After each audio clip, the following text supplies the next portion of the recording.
जय हिंद। मेरा नाम मनोज मंडल है। आज के इस वीडियो का टॉपिक है कंजर्वेटिव इन्वेस्टर और दूसरा है एग्रेसिव इन्वेस्टर। कंजर्वेटिव इन्वेस्टर क्या होता है और एग्रेसिव इन्वेस्टर क्या होता है, आज के इस वीडियो से आपको समझ में आएगा। और जो लोग सोच रहे हैं कि क्या सर यह एक सही समय है म्यूचुअल फंड में निवेश करने का या सही समय नहीं है, तो आज के इस वीडियो में आपको इसका जवाब मिलने वाला है। और वीडियो बहुत ज़्यादा बेहतरीन है, लोग किस प्रकार से गलतियां करते हैं उसके बारे में चर्चा करने वाला हूं।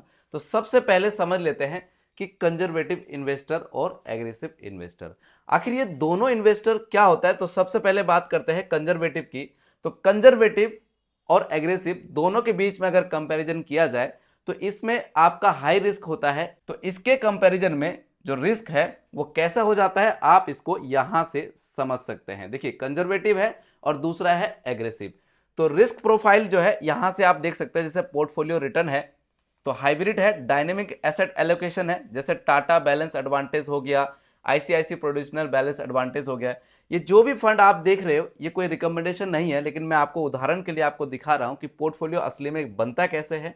तो यहाँ पे कंजर्वेटिव में आप देख सकते हैं कि रिटर्न के हिसाब से आपको रिस्क पता चल जाएगा कि 1 ईयर का 5.68% का पास्ट का रिटर्न दिखा रहा है, याद रखिएगा पास्ट का है। और 3 ईयर का 10%, 5 ईयर का 16%। और पोर्टफोलियो रिटर्न आप देख सकते हैं मॉडरेट वाला 10% है 1 ईयर का, लेकिन इसका रिटर्न कम।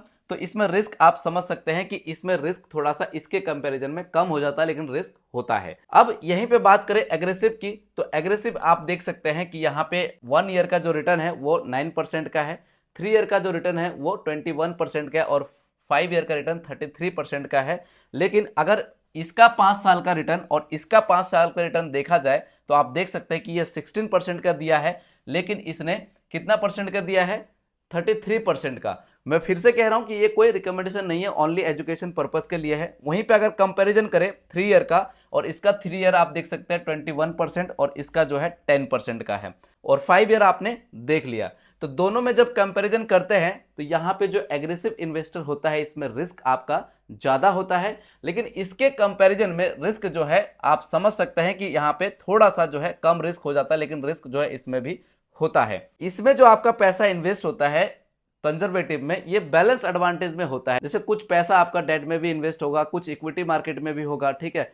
इक्विटी में पैसा जो इन्वेस्ट होगा रिस्क रहता है ना। तो उसी प्रकार से ये डाइवर्सिफाई होता है। तो आपको समझ में आ गया होगा कि कंजर्वेटिव इन्वेस्टर क्या होता है और एग्रेसिव इन्वेस्टर क्या होता है। कि यहाँ पे पोर्टफोलियो में 1 ईयर में 10%, 3 ईयर में 18% और 5 ईयर में 28 यानी कि 28% का रिटर्न यहाँ पे आपको दिख रहा है। तो यहाँ पे भी जैसे कॉम्बिनेशन आप देख सकते हैं, कुछ फ्लेक्सी कैप है, कुछ लार्ज कैप, कुछ मिड कैप है। तो ये पोर्टफोलियो का एक स्ट्रक्चर होता है। जब एक हम टाइम पीरियड डालते हैं, अमाउंट हम डालते हैं, तो एक हमारा पोर्टफोलियो निकल कर आता है। फिर हमें सोचना होता है कि ये वाला हमारे लिए सही हो सकता है, कि ये वाला हमारे लिए सही हो सकता है, कि फिर ये वाला हमारे लिए सही हो सकता है। तो सोच के देखो कि बिना ज्ञान के आप अपने लिए म्यूचुअल फंड कैसे चुनेंगे। सिर्फ इधर उधर की वीडियो देखने से, किसी के सलाह देने से अगर कोई ऐसे म्यूचुअल फंड में आप पैसा इन्वेस्ट कर देते हैं, फिर बाद में आप डिमोटिवेट हो जाते हैं। फिर आपको लगता है कि जिसमें मैंने इन्वेस्ट किया था वहां से रिटर्न आ तो नहीं रहा, लेकिन नेगेटिव ज्यादा हो रहा है। तो नेगेटिव के पीछे भी कारण होता है। हाई रिस्क हाई रिटर्न वाला म्यूचुअल फंड होता है, लो रिस्क लो रिटर्न वाला म्यूचुअल फंड होता है, ठीक है। सब कुछ देखने के बाद इन्वेस्टमेंट होता है एज पर योर रिक्वायरमेंट। तो आप सबसे पहले जानो कि आपका रिक्वायरमेंट क्या है, आप कितना रिस्क ले सकते हो, कौन से फंड में आपको जाना चाहिए, शॉर्ट टर्म में आप कितना ले सकते हो, लॉन्ग टर्म में कितना रिस्क ले सकते हो, बेटी की शादी के लिए, बेटी के एजुकेशन के लिए कौन सा फंड सही होगा, बच्चे के एजुकेशन के लिए, बच्चे के मैरिज के लिए कौन सा फंड सही होगा। उसी हिसाब से फंड का सिलेक्शन होता है। बस हम इधर उधर की बातें करके और हम फंड को सिलेक्ट कर लेते हैं, फिर हमें समझ में ही नहीं आता। फिर हमें क्या होता है कि एक टाइम म्यूचुअल फंड में एसआईपी बंद करके चले जाते हैं। और आज की इस वीडियो में हम यह भी सीखेंगे कि किस प्रकार से जिस व्यक्ति के पास एसआईपी करने के लिए अमाउंट नहीं है, तो वो कौन सी स्ट्रेटेजी है जिसके माध्यम से आप एसआईपी धीरे धीरे जो है इंक्रीज भी कर सकते हैं। और जिनको लगता है कि वो एसआईपी नहीं कर पाते हैं तो वो अपने एसआईपी भी कर पाएंगे, तो उसके बारे में भी मैं चर्चा करने वाला हूं। देखिए, मान लीजिए कि मैंने जो है ये वाला एग्रेसिव वाला जो है प्रोफाइल मैंने सिलेक्ट कर लिया, म्यूचुअल फंड के लिए पोर्टफोलियो मैंने सिलेक्ट कर लिया। अब यहां पे आ जाइए कि जिन व्यक्ति को लगता है कि 5 लाख रुपए, 2.5 लाख रुपए या फिर 10 लाख रुपए लमसम के जरिए निवेश करना हो, इन्वेस्ट करना हो, तो आखिर क्वेश्चन मार्क लगता है कि किस प्रकार से जो है पोर्टफोलियो बनेगा। लोग क्या करते हैं, तरह तरीके के जो है म्यूचुअल फंड ले लेते हैं। अभी उसके बारे में भी चर्चा करूंगा। तो आप देख सकते हैं, मैं फिर से कह रहा हूं, जो फंड आपको दिख रहा है कोई रिकमेंडेशन नहीं है, बट आपको समझाने के लिए किसी व्यक्ति का नाम है XYZ और इन्वेस्टमेंट टाइप हमने लमसम मान लिया वन टाइम। लमसम का क्या मतलब है बार बार बता चुका हूं, लेकिन जो भी नए इन्वेस्टर है, लमसम जिस प्रकार से बैंक में जाके आप FD करते हैं, फिक्स डिपॉजिट करते हैं, लेकिन वहां पे जो रिटर्न है एक आपको बैंक द्वारा बता दिया जाता है, लेकिन यहाँ पे रिटर्न जो है कोई बता नहीं दिया जाता है, लेकिन यहाँ पे सिर्फ हम पास्ट के रिकॉर्ड पर थोड़ा सा ट्रैक कर लेते हैं कि म्यूचुअल फंड किस प्रकार से रिटर्न दे सकता है, कितना रिस्क है, उसके आधार पर ही हम यहाँ पे इन्वेस्टमेंट करते हैं। तो अमाउंट जो हो गया वो कितना हो गया देख सकते हैं, 5 लाख रुपए। ये मैंने 5 लाख रुपए का पोर्टफोलियो बनाया हुआ है और 10 ईयर आप देख सकते हैं 10 साल प्लस के लिए। और रिस्क प्रोफाइल जो है वो है एग्रेसिव। एग्रेसिव में आपने देखा कि रिस्क यहाँ पे हाईली होता है तो रिटर्न भी हाईली मिल सकता है, लेकिन कोई गारंटेड नहीं है कि फ्यूचर में जो पास्ट में दिया वही रिटर्न मिलेगा, उससे कम भी मिल सकता है और उससे ज्यादा भी मिल सकता है। सपोज ये SBI कॉन्ट्रा फंड ग्रोथ है, ये इक्विटी कॉन्ट्रा फंड है, तो देख सकते हैं कि यही 5 लाख रुपए जो है 2 पार्टों में बढ़ गया। तो पहला फंड में चला गया 2.5 लाख रुपए और दूसरे फंड में आपका चला गया 2.5 लाख रुपए। तो यहां से आपको समझ में आ गया होगा कि किस प्रकार से 5 लाख रुपए यदि आप वन टाइम करते हैं तो आपका डाइवर्सिफाई हो जाता है।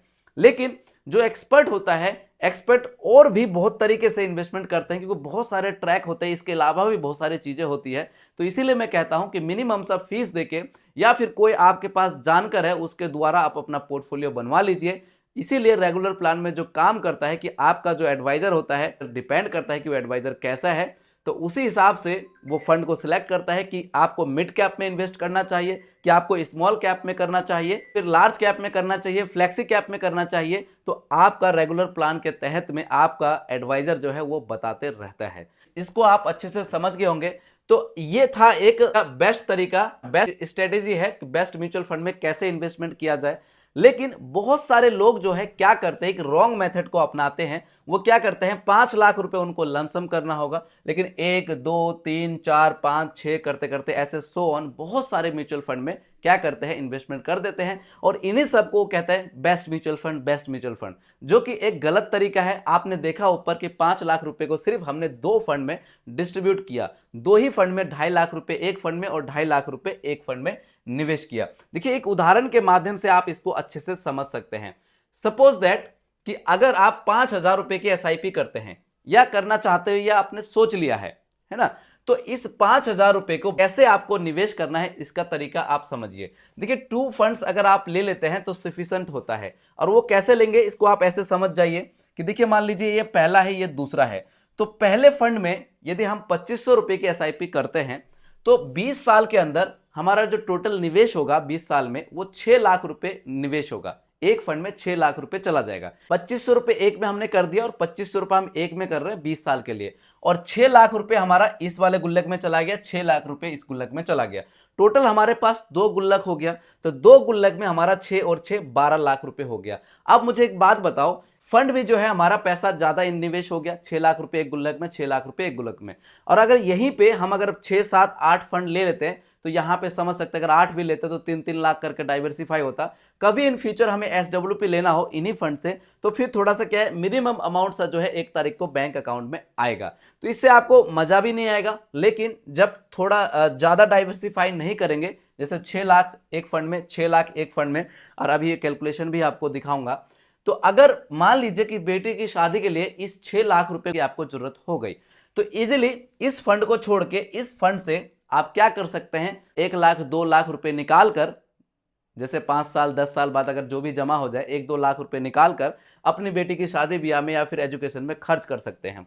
मान लीजिए कि आगे चलकर अगर ये वाला फंड अच्छा रिटर्न देता है और ये वाला फंड अच्छा रिटर्न नहीं देता है, तो जो अच्छा रिटर्न दे उस फंड से आप कुछ पैसा निकाल कर जो भी आपको काम हो उस काम को आप पूरा कर सकते हैं। एक उदाहरण है, कैलकुलेटर है, इसको आप देख के अच्छे से समझ सकते हैं कि देखिए मंथली SIP 5,000 रुपए, 5,000 रुपए हमने मंथली SIP और 20 साल के लिए 15% का रिटर्न। और आप यहां पे देख सकते हैं कि टोटल जो अमाउंट यहां पे इन्वेस्ट हुआ वो हुआ 12 लाख रुपए।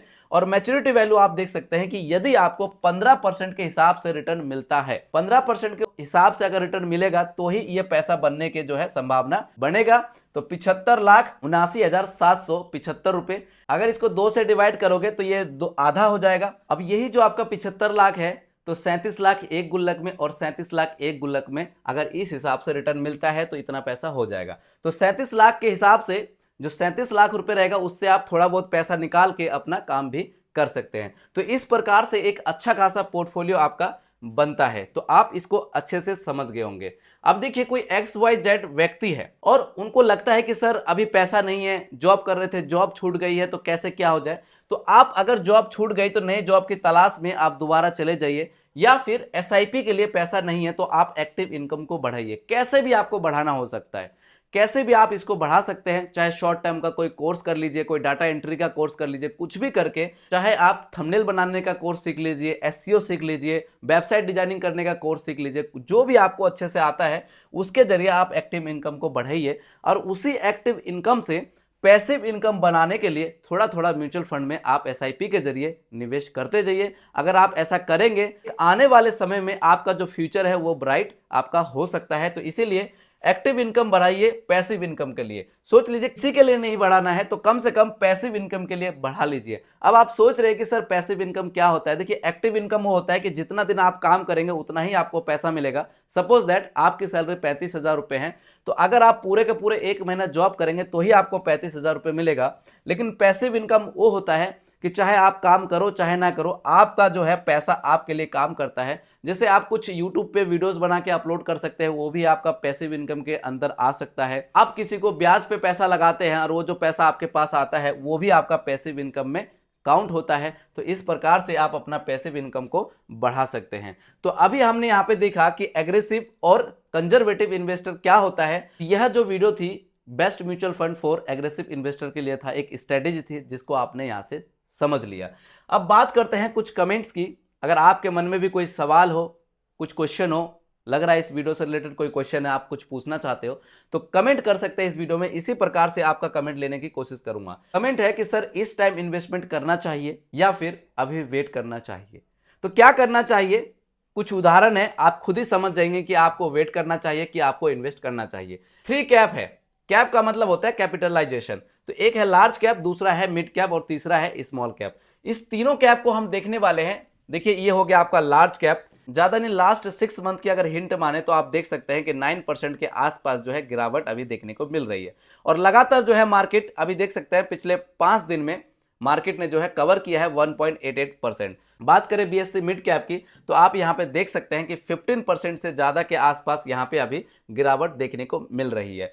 5 डेज में आप देख सकते हैं कि करीब 4% से ज्यादा का जो है मार्केट ने रिकवर किया है। यहीं बात करें स्मॉल कैप की तो स्मॉल कैप आप देख सकते हैं कि यहाँ पे 6 मंथ की गिरावट करें तो 18% के आसपास की जो है यहाँ पे गिरावट है। और वहीं पे बात करें लास्ट 5 डेज की तो लास्ट 5 डेज में आप देख सकते हैं 3.65% के आसपास जो है मार्केट ने रिकवर किया है। तो यहां से देख के आप समझ गए होंगे। अभी गिरावट की अगर बात की जाए तो मिनिमम हम 12% मान लेते हैं। अभी आपने लार्ज कैप का भी देखा, उससे भी मिनिमम था। 12% से 20% का जो है गिरावट देखने को यहाँ पे मिल रही है, यानी कि मार्केट जो है डाउन ट्रेंड में है। तो आप सोच रहे होंगे कि सर अभी भी जो है क्लियर करके बता नहीं रहे हो कि अभी डालना चाहिए पैसा कि नहीं डालना चाहिए। एक और उदाहरण देखते हैं, आपको फिर अच्छे से समझ जाएगा। हम गोल्ड कब खरीदते हैं ये सवाल है, यानी कि व्हेन यू बाय गोल्ड। तो गोल्ड का प्राइस अभी देख सकते हैं कि 90,815 रुपए है। तो मैं अभी आपको करंट प्राइस यहां से दिखा देता हूं कि देखिए आज की डेट में यानी कि 19 मार्च 3:01 PM पे गोल्ड का प्राइस आप देख सकते हैं